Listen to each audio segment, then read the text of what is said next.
वास्तुतज्ञ ज्योतिर्विद आनंद पिंपळकर. 2024 हे आपल्या राशीला कसं जाणार आहे ते पाहतोय आपण. मिथुन राशी. मिथुन राशी ही राशी चक्रातली तिसरी रास आहे आणि हिला वायू तत्वाची राशी मानली जाते. मिथुन राशीनुसार या राशीच्या जातकांना करिअर, आर्थिक बाजू, नातेसंबंध आणि आरोग्याच्या बाबतीत 2024 मध्ये संमिश्र परिणाम मिळणार आहेत.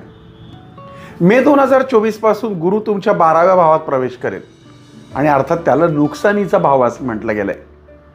यामुळं पैशाची हानी होणं, करिअरमध्ये काही प्रतिष्ठेचा अभाव होणं, नातेसंबंधामध्ये कटुपणा दिसणं हे होऊ शकतं. याशिवाय राहू आणि केतू यावर्षी तुमच्या 4थ्या आणि 10व्या भावात राहणार आहेत आणि राहू केतूची ही स्थिती तुमच्या कुटुंबामध्ये आणि करिअरमध्ये काही अपयश दाखवते.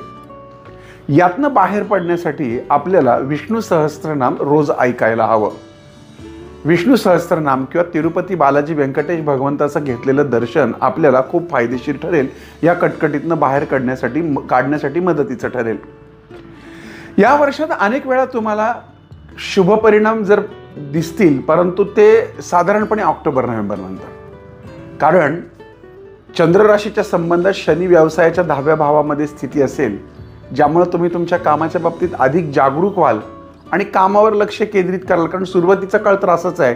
त्यामुळे करता करता जेव्हा वर्ष संपतील तेव्हा तुमच्या लक्षात येईल की आपल्याला काही ठिकाणी लक्ष केंद्रित करावं लागेल आणि त्या केंद्रित लक्षामुळं तुमच्या नोकरी म्हणा, व्यवसायामध्ये हळूहळू तुम्हाला चांगल्या फायदे हे उत्तराला दिसून येतील. ज्या मंडळींना नोकरीची इच्छा आहे त्यांना नोकरीच्या संधी मिळतील. व्यवसायामध्ये भरभराट पाहिजे त्यांना व्यवसायामध्ये त्यांच्या इच्छा पूर्ण होतील. पण अर्थातच हा काळ उत्तरार्धातला असेल. परदेश प्रवासाची शक्यता पूर्वार्धात शक्य नाही, उत्तरार्धात शक्य आहे. 29 जून 24 ते 15 नोव्हेंबर 24 या कालावधीत शनी वक्री होणार आहे आणि त्याचे तुम्हाला अनुकूल परिणाम दिसून येतील. मे 2024 रोजी बृहस्पती गोचर करेल, त्यामुळे तुम्हाला आर्थिक बाजूने अनुकूल परिणाम काही काळाकरता मिळतील, नफेही होतील. परंतु म्हणजेच याचा अर्थ असा आहे की मिथुन राशीला हा जो पूर्ण काळ आहे हा संमिश्र स्वरूपाचा आहे. कभी खुशी कभी गमवाला आहे. अर्थातच आपण विष्णू भगवंताची जेवढी उपासना कराल, म्हणजे तिरुपती बालाजीची उपासना कराल, तेवढा आपल्याला याच्यामध्ये फायदा दिसून येणार आहे. अर्थातच छोट्या छोट्या गोष्टींनी निराश नाराज न होता मिथुन राशींच्या मंडळींनी सकारात्मक राहावं. बऱ्याचदा असं होतं की मिथुन राशीची मंडळी खूप काही बोलून जातात. ओव्हर कॉन्फिडन्स कधी कधी त्या गोष्टीमुळे निर्माण होतो आणि त्यातनं आउटपुट शून्य मिळतं. तुम्ही तुमच्या मित्रमंडळींना कोणतीही कमिटमेंट किंवा नातेवाईकांना कमिटमेंट करणार असाल तर यावर्षी ती कमिटमेंट करू नका. आपण बऱ्याचदा गरज असताना चेक घेतो, पैसे घेतो आणि त्या काही कारणास्तव आपल्याला ते फेडता आले नाही तर मग आपण चेक देतो किंवा कुठल्या तरी कागदपत्रात अडकून राहतो. तर मिथुन राशींच्या मंडळींनी यावर्षी विशेष काळजी घ्यायची आहे. अशा प्रकारे कुठे सहीमध्ये अडकायचं नाही. प्रॉपर्टीच्या बाबतीमध्ये मोठी प्रॉपर्टी घेतली, थोडेसे पैसे दिले आणि बाकीचे पैसे तुम्ही जर नंतर देणार असाल तर ते नंतर पैसे दिले जाणार नाहीत. त्यामुळे सुद्धा मनस्ताप होऊ शकतो, पैसेही अडकू शकतात, प्रॉपर्टी होणार नाही. असं व्हायला नको. म्हणून तुमच्या कॅपॅसिटीच्या बाहेर जाऊन तुम्ही काही करू नका. कर्ज काढण्याची इच्छा असेल तर यावेळेस कर्ज नक्की होईल. प्रॉपर्टी घ्यायची असेल तर कर्जावर प्रॉपर्टी तुमची नक्की होईल.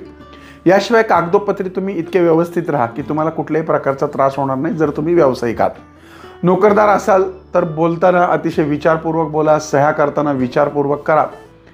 उसने पैसे घेतानाही काळजीपूर्वक घ्या आणि पटकन देण्याची आपल्याला त्यामध्ये बाजू असेल तर ते योग्य राहील. नाही तर इसकी टोपी उसकी सर असं नको.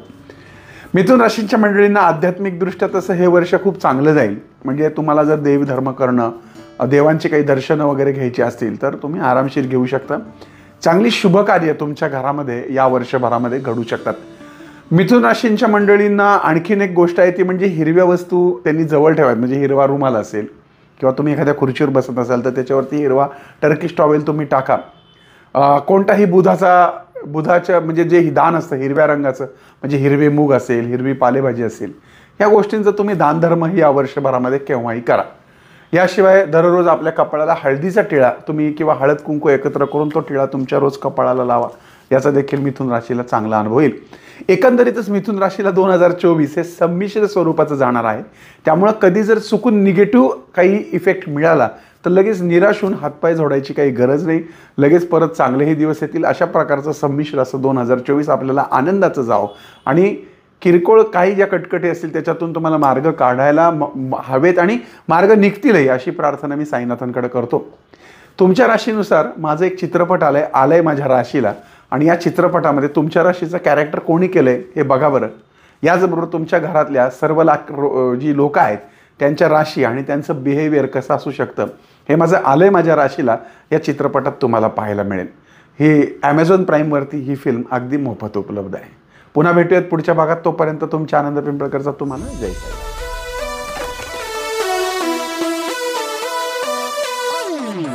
माणसांचा आणि राशींचा सुरू झालाय खेळ. आता बघू कोणाचा कसा लागतोय मेळ.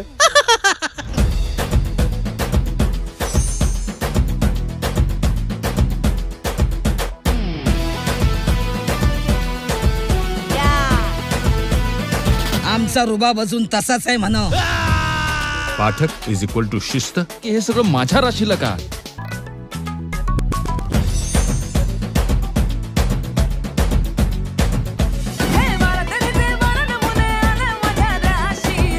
बरोबर, राशीला रे राशीला.